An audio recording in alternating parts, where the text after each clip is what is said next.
Bon, ok, aujourd'hui je suis à Ponto Combo pour essayer cette QJ Motor SRT 600 SX. On peut pas se tromper même si on a du mal à retenir le nom. C'est écrit ici, juste à côté. Des crash bars, on va y aller tout de suite pour la fiche technique et je vais pas aller trop vite comme d'habitude parce que parfois on comprend pas exactement ce que je dis. À l'avant, on a une jante de 19 pouces avec un Metzeler Tourance en 110 de large.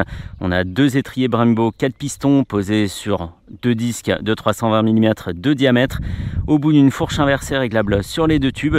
Ici on a 20 litres et demi d'essence pour alimenter un bicylindre en ligne qui développe dans sa version full, puisque c'est une moto qui peut aussi être bridée pour les A2.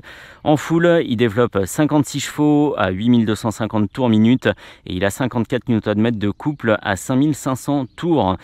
Tout ça est associé à une boîte 6 sans shifter, transmission par chaîne. On a une selle à 845 mm de haut. À l'arrière, une jante de 17 pouces avec un pneu en 150 de large, un disque de 260 mm de diamètre, avec un étrier dont j'ai pas trouvé le nombre de pistons sur la fiche technique, mais je dirais comme ça au moins un. Voilà, je prends pas de risque, un ou deux. C'est un piston Brembo à l'arrière aussi. Et ce gros bébé, il pèse 220 kg sur la balance. Et il est proposé à 6 899 €. Il est équipé de série d'un top case et de deux valises. Hyper sympa, qui cumule 112 litres de volume total. Super cool. Que dire d'autre? On a deux modes de conduite, USB-A, USB-C, une prise 12 volts, un TFT de 7 pouces et plein de petites choses comme ça qui viennent agrémenter la moto, dont un petit bouton pour les phares additionnels ici qu'on va voir tout de suite quand je pars de la concession. C'est tout ce qu'on pouvait dire. Eh bien, c'est tout ce qu'on pouvait dire. Je suis allé vite et en même temps lentement et j'ai oublié un dernier point, c'est que cette moto est équipée, fait exceptionnel, d'une béquille centrale, parfait pour l'entretien. Ça se fait de plus en plus rare, donc c'est bon de le souligner. On envoie tout de suite l'essai et on se retrouve immédiatement dans mon casque. Là, comme ça, on va mieux voir sa petite tête là, avec les feux additionnels, les pare-mains, la bagagerie. On est prêt à partir et je vais essayer de pas flipper en voyant le top case dans le rétro en me disant que quelqu'un est en train de me suivre. Allez, sonorité plaisante, commande de gaz un peu molle et on y va. Je suis en mode sport et aussi en mode normal, je l'ai dit, on a deux modes de conduite. Hop, et à droite de l'écran on a une prise allume-cigare et à gauche les deux USB dont j'ai parlé dans la fiche technique.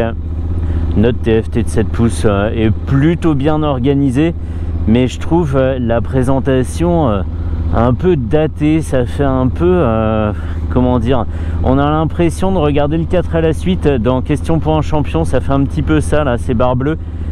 Ça fait présentation un peu des années 90. Et sinon à bord c'est très propre, les commodos sont compacts, pas surchargés de boutons et tout est regroupé en joli tauron avec des petits colis en plastique. Là je trouve ça très très bien. L'avance est réglable sur les deux leviers, donc ça c'est parfait. En ergonomie on est franchement pas mal.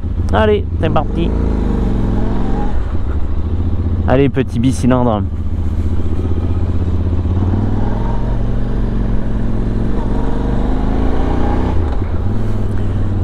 La prise en main est super facile, on a un guidon large et même si je touche parfaitement par terre sur la selle de 845 mm de haut, et ben on est justement assez haut sur la route. Donc ça c'est bien, le meilleur des deux mondes. J'aime beaucoup. Et la protection de la bulle va être à évaluer parce qu'elle est petite et assez basse. Elle couvre beaucoup le phare et pas beaucoup le poste de pilotage. Allez, on pousse un petit peu, pardon monsieur.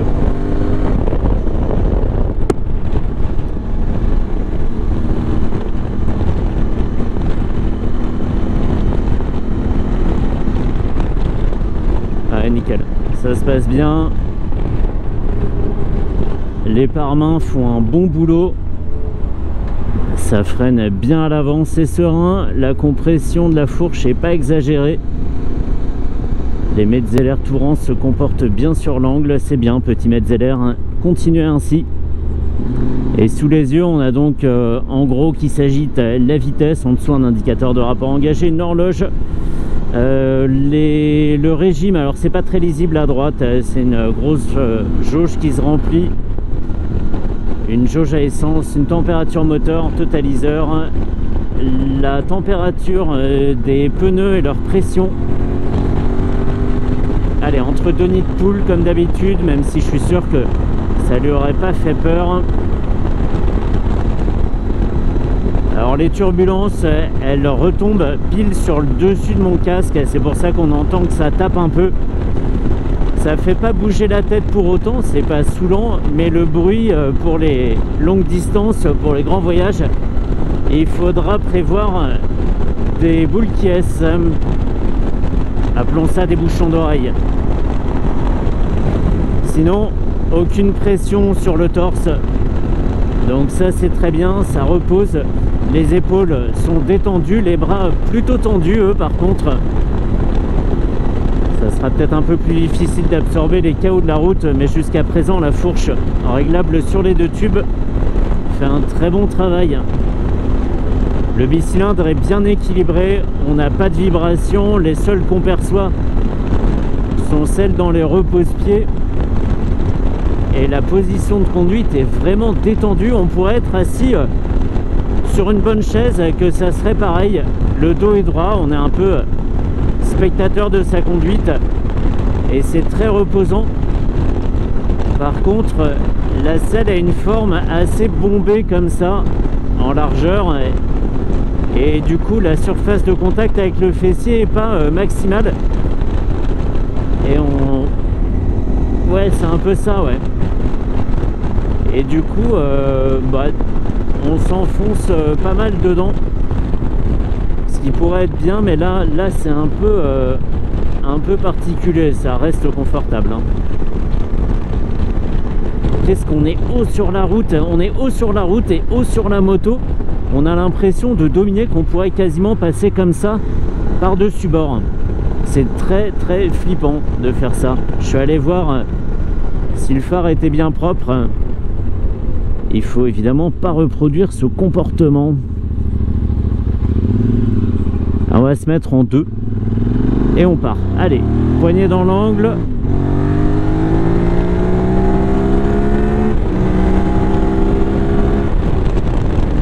On va arrêter d'accélérer. Elle fait un bon boulot. Par contre, deux choses nuisent à la perception de la performance de l'accélération. C'est la mollesse et la démultiplication de la poignée de gaz, et c'est dommage. Pas beaucoup de résistance à la rotation et une course qui est longue, et c'était déjà le cas sur les deux autres QJ motors que j'ai essayé. Donc pas vraiment l'impression de commander la machine en fait. C'est un peu comme si on appuyait sur un bouton et qu'on laissait faire la moto toute seule. Un petit peu dommage. Et la deuxième chose, c'est que ce bicylindre, il n'a pas de patate ou que ce soit dans le régime. Il démarre fort mais très très vite. Ça se calme. J'ai cru qu'il y avait un motard qui me collait, mais non, c'est le top case, et voilà. Et donc l'accélération se calme très très vite, et après on est sur une droite dont la pente est pas très élevée. Une droite, c'est le graphique de la puissance, quoi, en gros, dans ma tête. Et tout ça est très très sage. Mais par contre, ce qu'elle perd en dynamisme, elle le gagne en agrément pour le pilote, avec l'équipement, l'ambiance à bord, la finition et le confort apporté par les protège-mains. La bulle, aussi petite soit-elle, elle fait quand même du bon boulot. Et puis cette position de conduite en hauteur où on peut lire la route très très loin. Donc ça c'est bien pour anticiper et savoir un petit peu ce qu'il convient de faire en fonction du trafic par exemple, ou de l'état de la route. Mais là à rouler comme ça, c'est pas transcendant, c'est le bon petit cheval mais sans exubérance.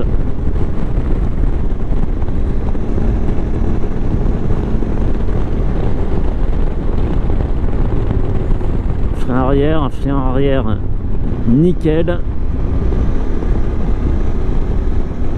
La route est un peu crassou. Ah mais c'est bien, hein. Qu'est-ce qu'on est haut. Alors on est haut sur la route, par contre les masses sont bien réparties, on n'a pas une moto qui s'incline tout d'un coup. C'est absolument pas surprenant, la prise en main est vraiment d'une facilité à remarquer. Ouais. Ah, j'aime beaucoup. J'aime beaucoup, par contre, il manque ce petit grain de folie. Et ça, c'est vrai que c'est dommage. Alors, 56 chevaux sur un bicylindre en ligne. Fallait-il s'y attendre? Je suis pas sûr. Le couple étant dispo à 5500 tours, c'était quand même atteignable comme objectif. Mais voilà, on n'est peut-être pas là pour ça non plus. Sinon, c'est vrai que c'est joli à bord, hein. Bocal, nickel. Les poignées chauffantes, aujourd'hui, c'est pas utile. Et une suspension qui fait bien son boulot, c'est ferme, mais on avale correctement les obstacles. Il n'y a rien à lui demander de plus. J'aime bien ce genre d'essai où c'est la moto ou le deux roues, on va dire, au sens large, qui parle pour elle-même.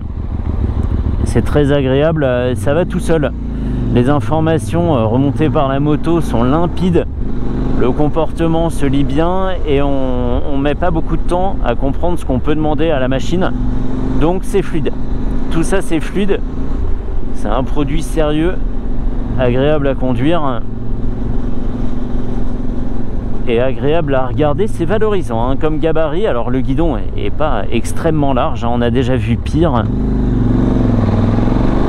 Mais ça va bien avec le reste de la machine. Je trouve l'ensemble très cohérent. On a le temps, on a le temps. Allez. Même là, poignée dans l'angle, hein, on sent quelque chose au fond de la mécanique, mais quelque chose qui n'arrive jamais. Est-ce que c'est frustrant? Un petit peu, oui. Hop, hop, hop. Je suis tellement haut sur la route que je vois au-delà des arbres là. Je vois déjà ce qu'il y a derrière le virage. Comment ça, j'exagère? Ah ouais, alors. En tout cas, très très bien. Un grand merci à Pierre et son équipe de la concession HVR 77 à Ponto Combo pour le prêt de la machine.